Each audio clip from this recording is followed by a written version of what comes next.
Today we're starting Unit 3. Our focus in this unit is to see how America became a world power.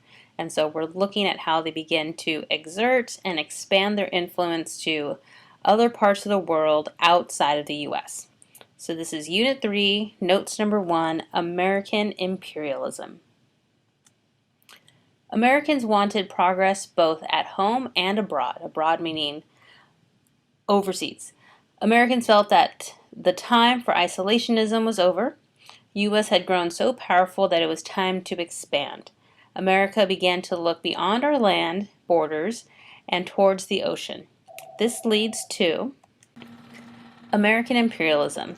This is fueled by manifest destiny, and it's from a period from about 1890s to 1910s when America extended its political, military, and economic control over weaker territories. Three factors that fueled U.S. imperialism: a desire for greater military strength, a thirst to acquire new markets, and a belief in cultural superiority.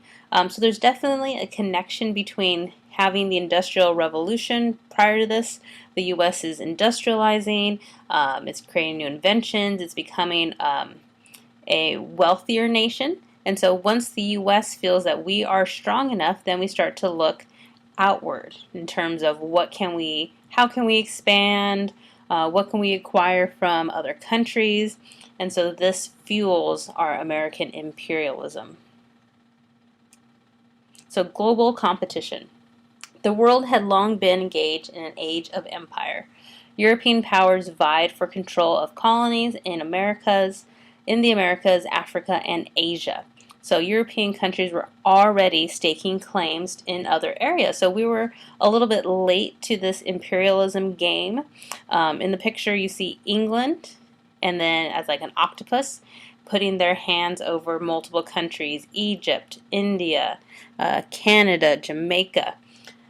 And so ultimately these stronger countries are staking claims all around the world. If the U.S. wanted to be considered a world power, we would also have to claim an empire to keep up with what England, France, Germany, what these other European countries were already doing.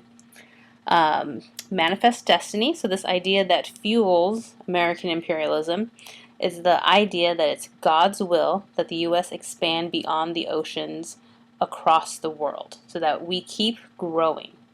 And so we look at this picture here, and this puts this idea, this concept of manifest destiny kind of in a visual perspective. So as the U.S. is expanding, many people feel that this is what God wanted. And so we see this angel as that representation, kind of leading the people out west.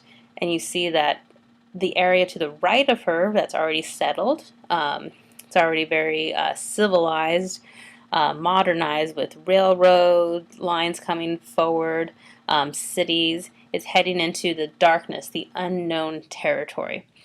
And you see the different examples of how people traveled. You have covered wagons over here, you have the trains, and then you also see her carrying what's either like a telephone line, power line, a cable. So she's like bringing this new era of technology. Okay, so I know not everyone listens to these videos, so for those of you that are listening, the first 10 people that come up to me and say manifest destiny, don't yell it, come up to me at my desk, will get extra credit points. So do it discreetly, do not run, do not tell your friends, because only 10 people will get extra credit. So come up to my desk and say manifest destiny. Now let's talk about military strength. So desire for military strength. To compete in the world, the U.S. needs a dominant military. If we want to basically take over other territories and lands, we need to have a strong military to back us up. Admiral Alfred T. Mahan creates a plan for U.S. military dominance. So in order to have a strong military, we need to, one, build a modern navy, steam-powered steel-hulled cruisers, so use modern resources like steel, not wood. acquire Hawaii. For our Navy, we need to have a base in the Central Pacific Ocean to allow military and economic control in Asia. We also need to establish naval bases in the Caribbean to allow control of the Western Hemisphere, and build a canal in Panama to allow faster defense between East and West. So the idea of having bases across the nation or across the world helps to make sure that our Navy and military have places to stop, refuel, rest, safe places for them to do that. So if you don't have your bases, then you can't kind of go out there and um, take over and explore. Next, we're going to look at new worldwide markets. So a thirst for new markets. Industrialization allowed mass production of products in America. So we have lots of factories, we're producing lots of goods. Now we need to find countries and places to sell our products. We're also in greater need of raw materials. So an empire of territory would give the U.S. access to more resources, more natural resources. Raw materials could fuel continued mass production, profit, and growth. International trade. An empire provides foreign markets to sell excess American-made goods, prevents waste, and ensures profits. So this thirst for new markets is just essentially to allow our businesses to continue to grow, find resources that we can use in our factories. And so what about cultural superiority? So belief in cultural superiority. So ideas of progressivism factored into the drive to build an empire. Morality, Christianity, and civilized society. So social Darwinism. So survival of the fittest left U.S. on top of the world's civilized nations. People felt that because we're the best, it's our duty to civilize inferior cultures and reform them. So while the U.S. is very modernized, uses a lot of technology, we feel that we need to push that onto other nations that maybe are living more primitively, that don't have a lot of the new comforts like electricity and railroads. And so that is a drive for many people to expand.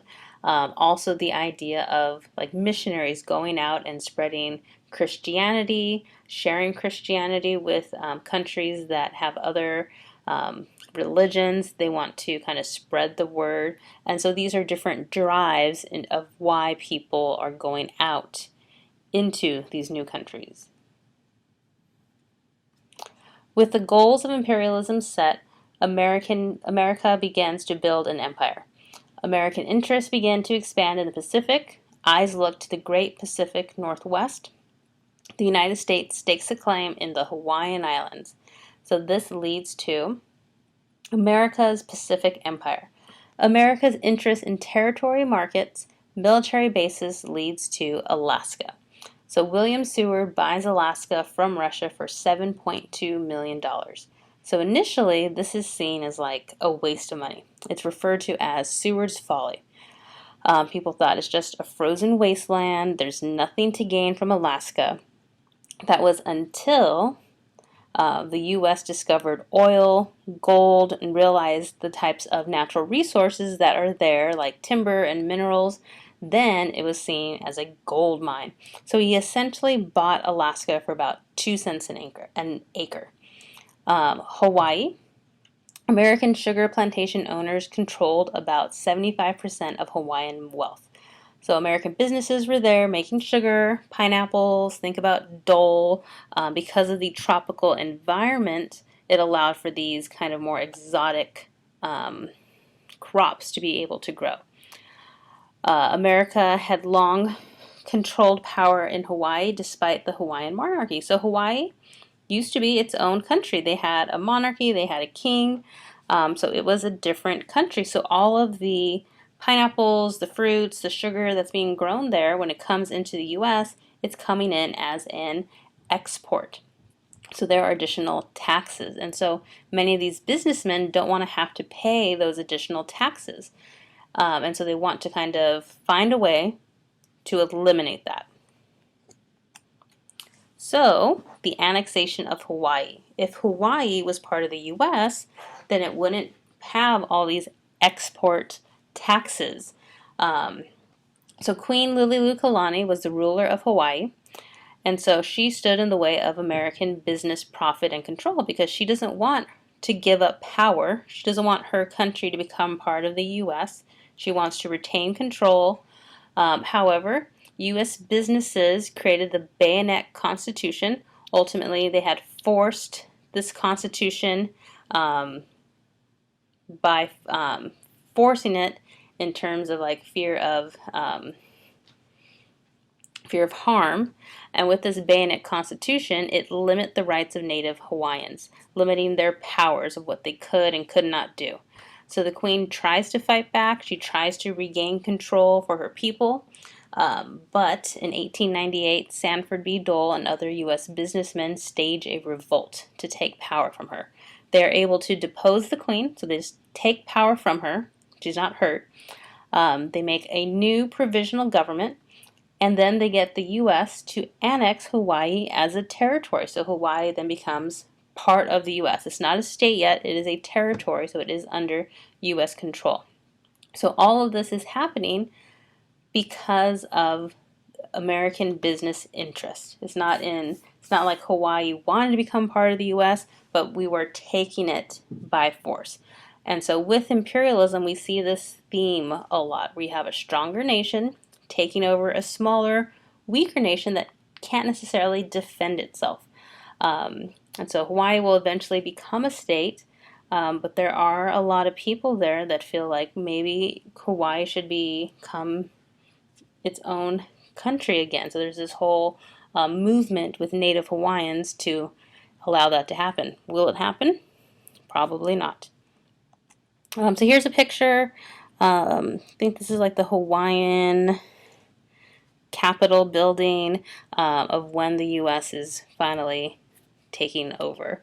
So this is the end of our notes. Make sure to go through, look at any key terms that we've covered, fill in your summary, and make sure all of your notes are done. Start the unit off right. Alrighty, that's it.